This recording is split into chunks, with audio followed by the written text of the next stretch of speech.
네, 커넥트 오늘과 내일 오늘도 크래프트 테크놀로지스 오기석 에이펙 대표님 화상으로 연결했습니다. 오 대표님 안녕하세요. 네, 안녕하십니까. 크래프트 오기석입니다. 네, 자 최근에 원유 가격 참 무섭게 질주했습니다. 95달러까지 가던 원유 가격 지금 이제 90달러 초반에 있는데요. 사실 인플레이션 상승의 주범이라고도 보는 측면이 많습니다. 이런 원유 가격의 향후 방향성 어떻게 보시는지요? 네, 우선 유가 상승의 원인을 한번 파악해 볼 필요가 있다고 생각을 하는데요. 한 세 가지 정도 이제 이유를 들자면 첫 번째는 지금 진행되고 있는 지정학적 리스크, 그리고 두 번째는 글로벌 공급망의 붕괴, 그리고 세 번째는 계절 요인 등이 지금 종합적으로 반영이 되면서 지금 유가가 95불까지 상승했던 상황이라고 판단하고 있습니다. 현재 이 세 가지 중에 가장 크게 가격 변동에 이제 영향을 미치는 건 지정학적 리스크라고 생각이 좀 드는데요. 우크라이나 그리고 러시아 간의 긴장 양상에 따라서 유가의 방향성이 단기적으로 좀 결정이 나고 있는데 지금 이러한 지정학적 리스크 같은 경우는 사실 예측이 불가능한 그런 이벤트이긴 합니다. 개인적으로 일어나지 않기를 바라고 있지만 다만 이제 나머지 두 가지 요인 같은 경우, 예를 들어서 이제 글로벌 공급망이라든지 계절 요인 같은 경우는 시간이 경과함에 따라서 개선될 가능성이 높다라고 생각이 들고요.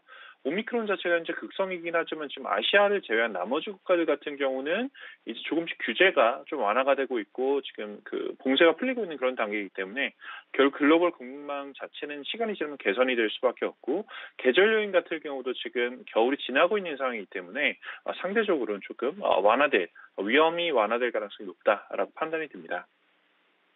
네, 자, 그러면 말씀해 주신 것처럼 현재 유가가 높은 상황이긴 하지만 추가 하락할 가능성이 있다라는 말씀이시군요. 네, 그렇습니다. 물론 이제 일부 기관들에서는 지금 유가 100불 이상에 대한 전망도 나오고 있는 건 사실이고요. 지금 현재 시점에서 러시아와 우크라이나 간의 본격적인 교전이 시작된다든지 아니면 다른 형태로 정치적인 리스크가 올라간다든지 하면 100불 이상까지 쉽게 올라갈 가능성이 없다라고 이야기할 수는 없고요. 다만 지금 현재 시장에서 예상하는 올해 말 기준의 원유 선물 가격 같은 경우 결국은 시장에서 지금 예측하는 원유 가격이라고 보시면 되는데 지금 이 가격 같은 경우가 지금 약 80불 선 정도입니다. 그래서 현재 시점보다는 15%가량은 하락할 가능성이 있다라고 지금 시장 참가자들은 예상을 하고 있고요. 이렇게 사실 유가가 내려가게 된다라고 하면 현재 좀 많은 이슈가 되고 있었던 이제 인플레이션 압박이라든지 아니면 생산자 물가 압박 같은 경우도 좀 많이 압력이 둔화될 가능성이 있기 때문에 글로벌 경기 그리고 주가에 좀 도움이 될 수 있는 그런 흐름이 나올 수도 있다라는 것도 한번 생각해 볼 수 있을 것 같습니다. 네, 그렇군요.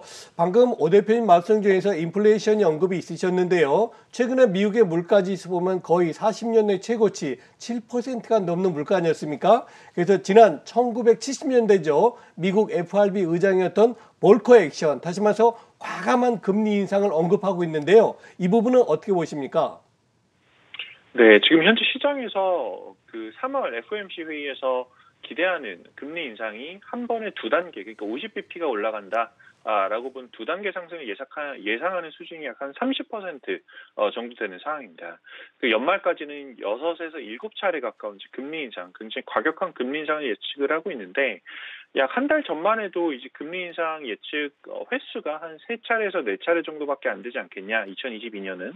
뭐 이런 부분이 있어요. 지금은 굉장히 빨리 가속화되고 있고요.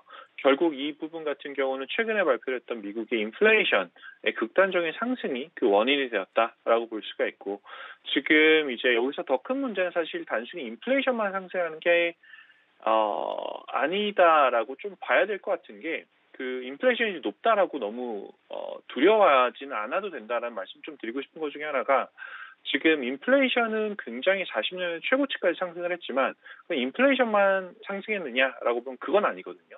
지금 GDP 같은 경우도 미국 GDP가 5.5% 가까이 상승을 하고 있고 그리고 미국 고용시장 같은 경우는 지금 거의 완전 고용 수준까지 개선이 되고 있는 그런 상황입니다. 그래서 지금 경제가 회복하는 과정에서 단기적으로 인플레이션이 조금 더 많이 치고 나가는 그런 모습이다라고 생각을 해본다면 지금 연말까지 보면 지금 유가도 내려온다라고 한번 예상을 해본다면 이제 인플레이션이 좀 둔화되는 그런 모습이 나타날 수 있고 그 과정에서 사실 시장의 변동성은 조금 더 줄어들지 않을까라는 생각이 들고요. 지금 시장이 흔들렸던 가장 큰 원인 중에 하나가 볼 코액션이라고 이제 말씀해 주셨는데, 극단적으로 지금 금리가 뭐 6에서 7차례까지 이제 올라갈 것이다라는 걸 가정을 하고 지금 시장이 좀 빠진 부분이 있는데, 실제 이 부분도 그렇게 일어날 것이냐라고 생각해 보면 예상치에 사실 불과한 것도 사실입니다. 그렇기 때문에 지금 시장의 공포감이 인플레이션으로부터 조금 많이 발생을 했는데, 그게 실제로 그렇게 일어날지는 다시 한번 지켜봐야 되는 문제다라고 생각이 듭니다. 네, 자, 그렇다면 지금 상황에서 우리 투자자분들은 어떤 전략을 가져가는 게 맞다라고 보실까요?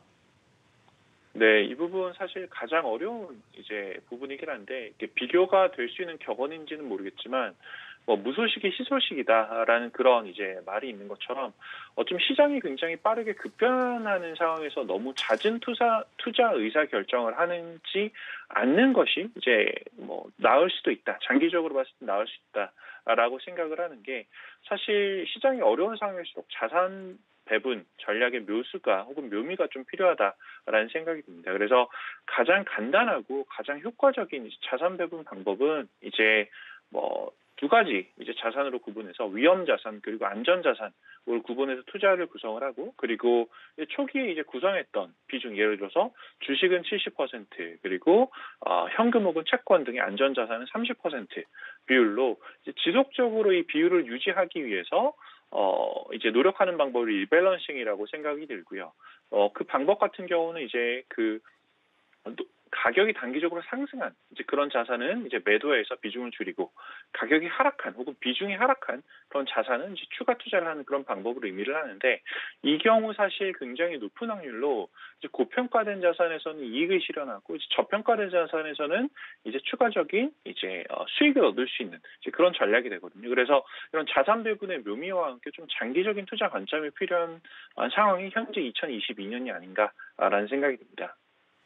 네, 자, 마지막으로 자산 배분에 대한 또 현명한 전략까지 말씀해 주셨고요. 지금까지 크래프트 테크놀로지스의 오기석 에이펙 대표와 함께했습니다. 고맙습니다. 감사합니다.